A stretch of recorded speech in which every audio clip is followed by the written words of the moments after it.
Let's start with your beautiful name. What does your name mean? Who gave you that name? What does your name mean to the person who gave you that name? Most importantly, what does your name mean to you? You see the levels? Now, that is where we need to start from. You see, all of us were born as helpless, powerless creatures into the hands of strong adults who had opinions made up about almost everything. Usually, these adults have a plan about what we could be and what we could not be. And that's where victimhood starts. It is important for us to discuss this if we are going to be able to understand who we are. Let me show you a random word. Zoroastrianism. Maybe not a popular word because you may not be around an environment where that is popular. Okay, so Zoroastrianism is one of the world's oldest religions. It is a religion of the ancient kings of Persia, and it has followers up to today. In Zoroastrianism, fire is regarded as a very sacred item, and it is regarded also as a symbol of unity. In the eyes of a Zoroastrian, if he sees you because you're not, he's seeing an unbeliever who would most likely rot in hell. In your eyes, because you are not a Zoroastrian, when you see a Zoroastrian, what you see is an unbeliever who would most likely rot in hell. Now, the Zoroastrian is a victim of his environment to which he or she is born. Well, the same way you are a victim of the environment to which you're born. If we swap the environment, you are probably going to be in the Zoroastrian's shoes, while the Zoroastrian will be in your shoes.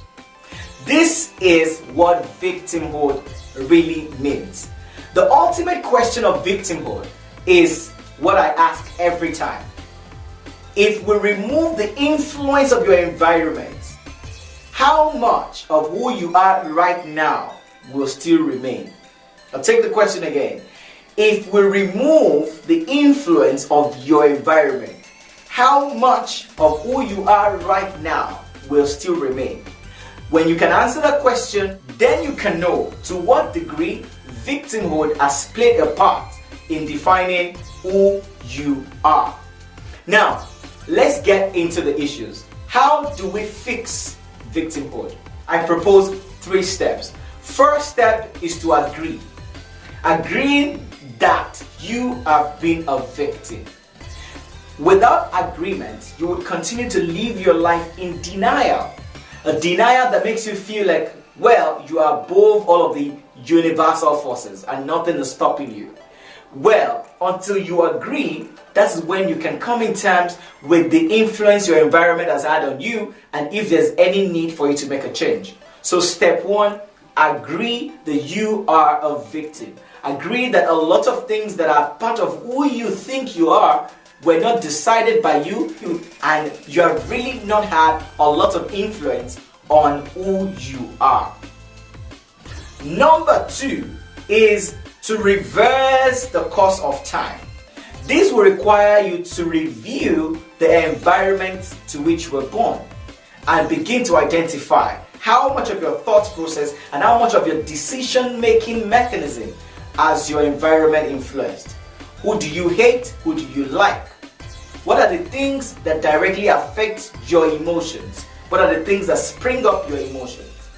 Your environment contributes to this to a great extent. So when you figure out how much influence your environment has had, then we can move to the next step. The next step is to change yourself from a receiver user to a processor chooser contributor. I'll explain what that means.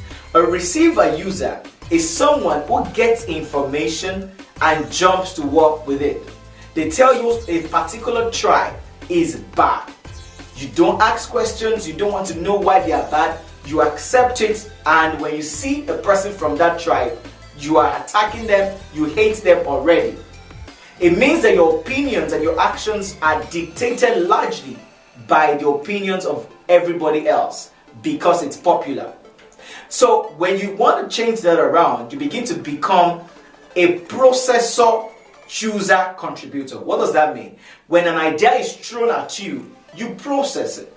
Processing means you ask questions, you research, you look at the details, then you choose which one of that is true, which one of that is fair. And when you choose, you put yourself in a position where you can contribute to. Do not take yourself away from the course of history. You are a part of history.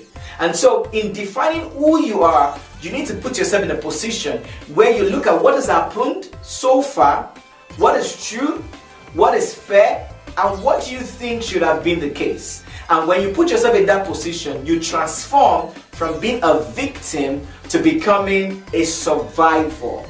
All of us were born victims, but it's up to you to die as a victim or as a survivor.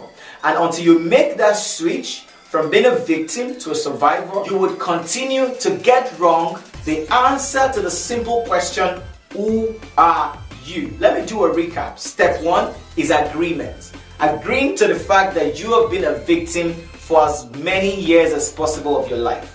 2 is to analyze your environment so far. Where did you grow up? What are the things that were predominant in that environment? And how much influence has that had in who you are right now? 3 is to convert yourself from a receiver user to a processor, chooser, contributor. And that empowers you to become a survivor above what is going on in your environment. This is the first of the series. We are going to be discussing preferences, prejudices, and personality in our goal of trying to define who you are. Follow and subscribe now to learn all of it.